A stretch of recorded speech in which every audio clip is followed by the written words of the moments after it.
The story unfolds in London, 1897, a time when magic shows are all the rage. When the host invites audience participation, two seemingly ordinary young men eagerly volunteer. One is named Robert Angier, and the other is Alfred Borden. They may appear as just regular spectators, but they are actually apprentices in the performance troupe. Both men are passionate about magic, and as Julia McCullough is securely bound and the mesmerizing act unfolds, tension mounts. With the stopwatch ticking, the atmosphere becomes electrifying. In a matter of moments, the curtain rises to reveal the successful completion of the water tank escape act, leaving the audience thunderstruck with applause. After the performance, Borden shares his thoughts in the dressing room, arguing that magic should embrace risk-taking rather than sticking to the same old routines every day. Cutter, the prop man, disagrees, reminding him that adventurous magic should still prioritize safety. Borden explains that regardless, he plans to invent a revolutionary magic trick that will dominate the field. Cutter admires his determination but warns him not to make mistakes with the knots again. It turns out, during the water tank escape act, Borden intentionally made a mistake with the knots to make them seem more secure. Julia McCullough doesn't seem to mind. The water tank escape act is performed once more, but this time, tragedy strikes. Ignoring warnings, Borden again makes a mistake with the knots, causing Julia McCullough to be unable to untie the ropes in time. By the time Cutter got out and broke the tank, it was too late. Angier loses his beloved wife, and Borden's arrogance leads to someone's death. At the funeral, Cutter consoles Angier, advising him to accept the inevitable, and tells him that drowning is like going home. Despite knowing the truth is far from comforting, the man chooses to believe it in his heart. Borden visits Angier, who questions him about the knots he tied. Which knot did you tie? Borden frustratingly claims not to know, prompting him to hastily leave when he sees Angier's anger. From that moment on, Angier realizes that Borden is no longer a friend but an enemy he must deal with for life. Subsequently, Cutter's magic troupe announces its dissolution, and everyone goes their separate ways. Initially, Borden finds a new employer, mostly doing odd jobs. It's during this time that he meets a beautiful woman and uses his unique magic to win her over. One moment they're saying goodbye, the next moment they magically reunite. And she becomes Borden's wife. As time passes, Borden establishes his own small theater and hires a prop man named Milton, who seems reserved, especially around Borden's wife. Borden told his wife not to take offense, but she questions if they can afford to hire Milton. Borden reassures her, saying it's okay as long as he shares half of his food with Milton. His wife hints at another impending mouth to feed, and Borden excitedly reveals to Milton that they're expecting a child. From then on, Borden performs even more passionately, knowing he has another responsibility on his shoulders. However, a serious accident occurs during the bullet catch act, as Borden holds the gun, searching for an audience member to interact with. A man with a big mustache steps forward. Without much thought, Borden hands him the weapon, but the man loads it with a bullet. Seeing the familiar eyes before him, Borden realizes he's in trouble. It turns out Angier, long unseen, has been waiting for the perfect revenge opportunity. While the shot resolves their feud, it costs Borden 2 fingers on his left hand. A few days later, as his wife tenderly tends to his wounds, she wonders why they've reopened. Filled with hatred, Borden vows to retaliate fiercely against Angier. Meanwhile, Cutter plans to collaborate with Angier and vows to revitalize their act for new glory. To make their new team shine, Cutter dedicates himself to developing new magic tricks. Additionally, they hire a high-paid female assistant to enhance the stage atmosphere. Under Cutter's arrangement, the first show officially commences, with Angier's performance flowing smoothly and drawing occasional applause. However, during the climax, there's a hiccup with some audience members, one of whom is a woman, while the other is Borden in disguise. Backstage, Angier feels disheartened. He no longer wants to hurt Borden and wishes to end their rivalry. However, the theater's owner walks over and declares the performance a disaster. With this setback, Cutter advises Angier to postpone his act and suggests seeking inspiration at a technology exhibition, where innovative inventors might stimulate the public's imagination. The next day, Angier visits the exhibition hall and encounters Tesla's alternating current, a groundbreaking invention that captivates everyone. Suddenly, amidst the commotion, Angier spots Borden also observing. Surely, he's here seeking inspiration too. After the exhibition, Angier follows Borden through several streets until they reach a scene that deeply moves him. Borden stops by a baby carriage, and Angier realizes the happiness of a family, longing for such joy if his own wife were alive. This scene reignites Angier's hatred, and disguised once again, he blends back into the crowd, expecting chaos. Angier discovers Borden has developed a new magic trick. He enters through one door and immediately appears through another, known as the Transported Man, quickly gaining widespread attention. Although Cutter suspects it's a body double, Angier is unconvinced, especially considering Borden's injured left hand, convinced it's the same person, unable to uncover the trick's secret. Cutter suggests finding a stand-in to imitate Borden's performance. Shortly after, they find a man at a bar who bears some resemblance to Angier. With makeup,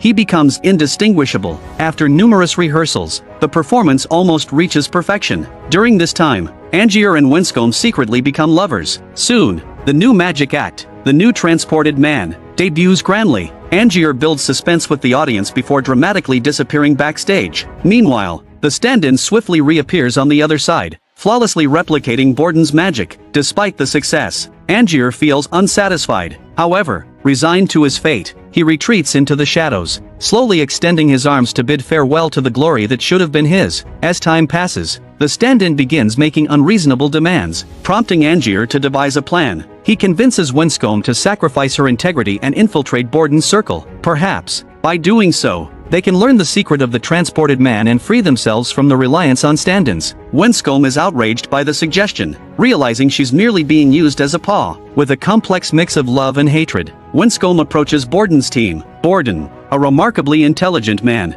questions if she's there to steal magic secrets. Winscombe doesn't hide the truth and admits she's a spy sent by Angier. Feeling her honesty, Borden sets aside his reservations and accepts her. Since Angier has sent a gift, Borden decides to reciprocate. Days later, during Angier's performance, he falls unexpectedly as the safety cushion disappears. He looks up to see the stand-in, who has transformed into Borden. As the stage rises, an unexpected figure appears. Clearly, Borden's sabotage was premeditated. Before the show, Borden found the heavily intoxicated stand-in and brainwashed him. The stand-in is securely bound and lowered slowly, with a sign welcoming the audience to enjoy Borden's performance. The audience cheers at this prank, unaware of the severity of the competition. Exposed, Angier becomes the laughingstock of London. That night, Angier confronts Winscombe, revealing his crippled left leg caused by Borden. He questions why she hasn't found a solution yet and accuses her of being involved with Borden. Winscombe responds, "I've told you everything I know." His room contains fake beards, so most likely, the solution involves a double. Angier, consumed by rage, refuses to believe her baseless speculation. Winscombe then produces a diary containing all of Borden's magic tricks. After a cursory glance, Angier finds the diary encrypted. Winscombe insists they return it before morning to avoid detection by Borden. Angier decides to sabotage Borden's act and then faked signs that the diary had been stolen, absolving Winscombe of guilt. With that,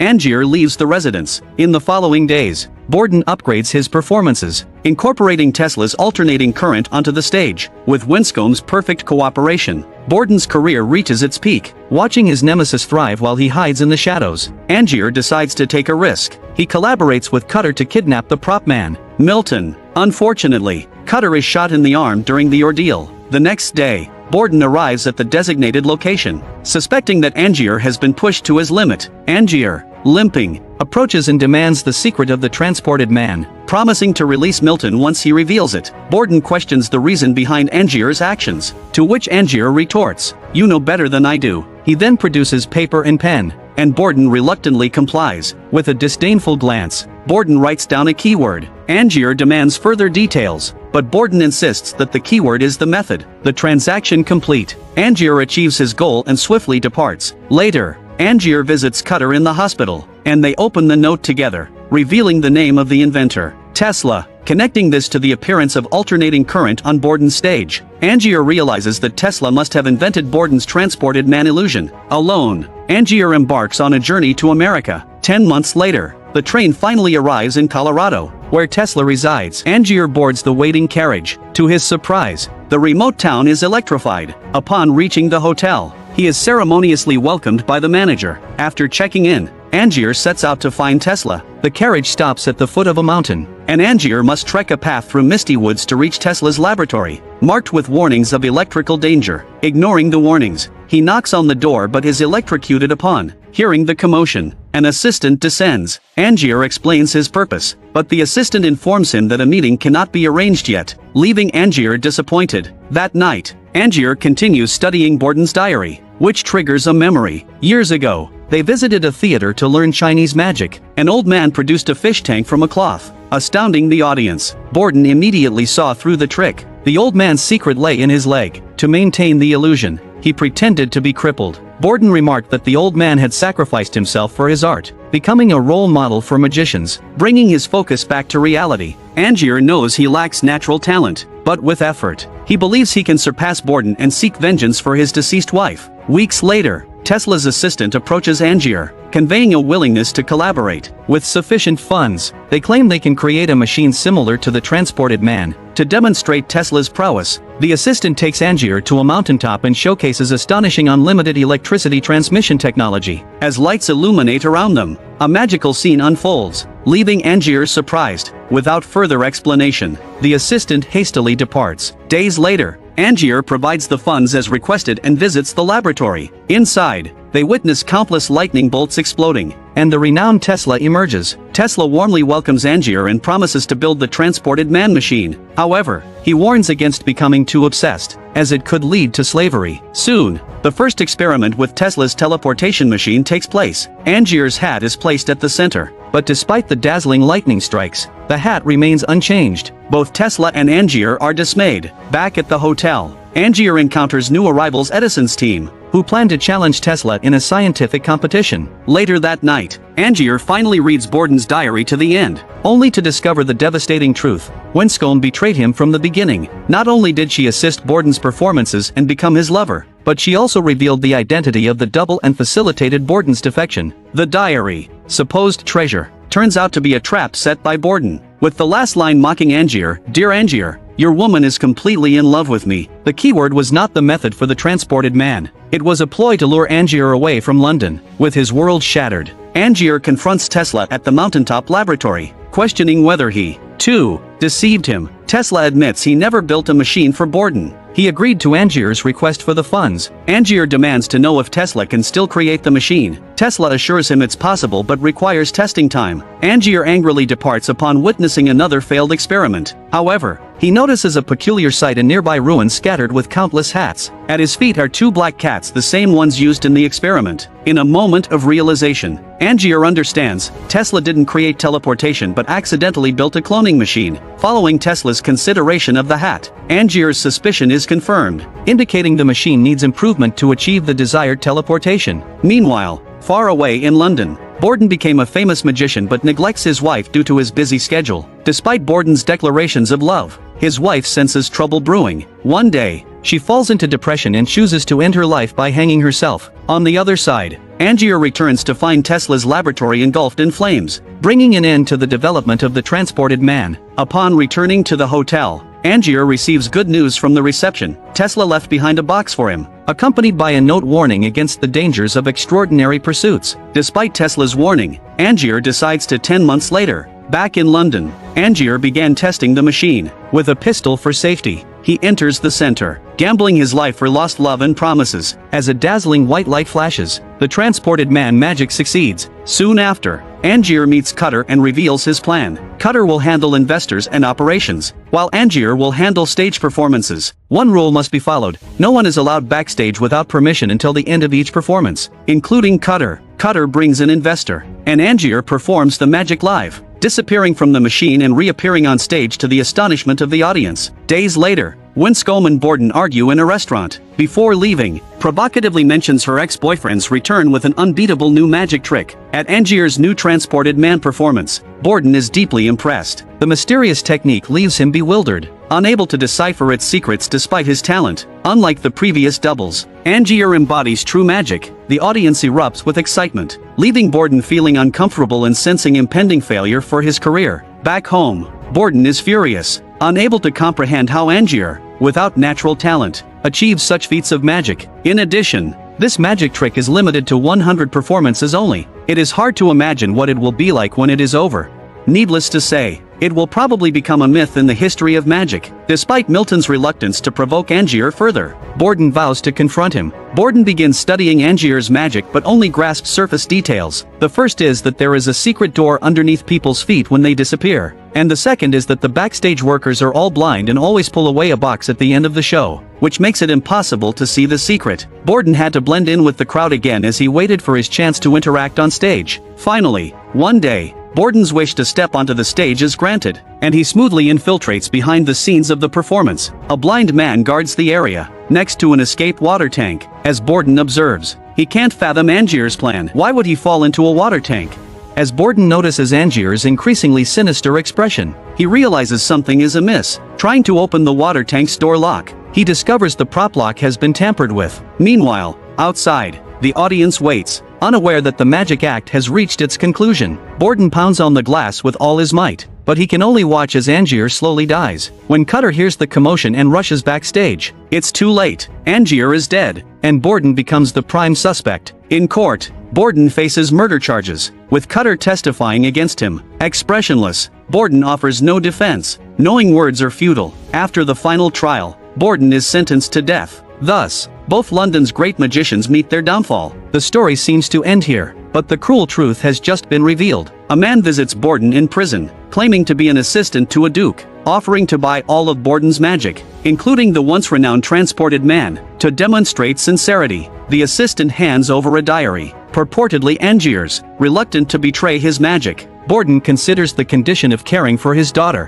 who will soon be an orphan. Borden begins reading Angier's diary, starting from his journey to America by train until his return to London. However, as he reaches the last few pages, Borden's expression turns grim. The diary's conclusion reads, "Dear Borden, I have surpassed your transported man illusion and successfully turned you into a convict." Staring at the unbelievable words, Borden's scalp prickles. Could it be that Angier isn't dead after all? At that moment, a prison guard breaks the silence. It's the Duke who bought his magic. Rushing outside to see, Borden is overjoyed to find his daughter with him. His eyes are filled with the daughter he longed for. As Borden rises to greet them, his smile freezes instantly. Before him stands not a duke, but the deceased Angier. Borden can't comprehend the reason behind this. Angier explains he did it just to prove who the best magician is. No one cares who's in the box, they only care who killed whom. Angier emphasizes. Borden, losing his confidence, accuses Angier of involving his daughter. Angier retorts that if Borden truly understood him, he wouldn't have caused his wife's death. Realizing his fault, Borden hastily offers the secret of the transported man in reconciliation. But Angier, disbelieving, tears it apart without a glance. Nothing matters anymore. Angier's magic has surpassed Borden's. Panicked, Borden pleads with Angier while comforting his daughter, promising to return home. Seeing his beloved taken away by his enemy, Borden loses control of his emotions. But all words are futile. No one cares if Angier is alive. They only care that Borden killed someone. Later, at the mansion, Angier encounters someone. Cutter. Seeing the living man before him, Cutter can't believe it's real. Angier, seeing his disbelief, reveals the truth about the machine to him. Tesla didn't create a teleportation device but left behind the cloning machine. Cutter understands instantly Angier's death was a sham, and the deceased was just a clone, while the real Angier escaped unscathed. This explains why no one was allowed backstage during the performance to conceal the secret. With this revelation, Cutter is firm in his conviction and insists the machine must be destroyed. After Angier's faux death, the court auctioned off his magic props, but under the guise of a duke, Angier purchased them. Though Cutter doesn't know the machine's secret, he senses its strangeness, prompting him to find the duke to destroy it. Angier assures Cutter on the spot that the machine will never be activated again, and he dismisses the shaken Cutter. Meanwhile, Borden has one final meeting with Milton, bidding each other farewell. Borden deeply regrets not heeding Milton's advice and some foolish decisions he made. Finally, he apologizes to Milton,